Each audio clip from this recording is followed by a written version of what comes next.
রাজ্যের বিভিন্ন বেসরকারি ব্লাড ব্যাংকের পাশাপাশি মঙ্গলবার রায়গঞ্জের পূর্ব কলেজ পাড়ার একটি বেসরকারি ব্লাড ব্যাংকে অভিযান চালালো স্বাস্থ্য দপ্তর। দুপুর প্রায় 12টা নাগাদ 4 সদস্যের একটি বিশেষ দল এই তদন্ত শুরু করে। দলে ছিলেন জেলার deputy CMOH 4 doctor Malay Adak এবং রায়গঞ্জ মেডিকেল কলেজ ও হাসপাতালের ব্লাড ব্যাংকের মেডিকেল অফিসার ডক্টর চন্দনা পাত্র সহ স্বাস্থ্য দপ্তরের অন্যান্য আধিকারিকরা। স্বাস্থ্য দপ্তর সূত্রে জানা গিয়েছে, রাজ্য জুড়ে কয়েকটি বেসরকারি ব্লাড ব্যাংকের বিরুদ্ধে রক্তের লোহিত ও রক্তকণিকা ও প্লাজমা পৃথক করে ভিন রাজ্যে বেআইনি বিক্রির অভিযোগ উঠেছে। সেই অভিযোগের তদন্তেই এই বিশেষ অভিযান চলছে।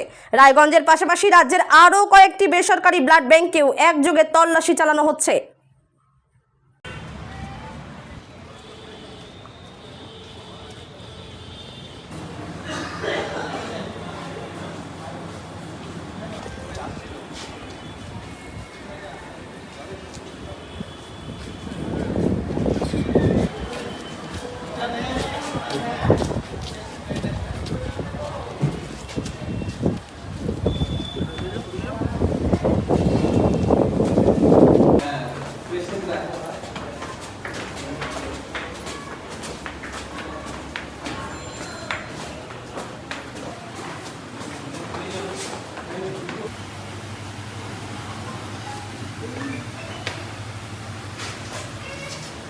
আপনি ডেপুটি ফোর্থ তো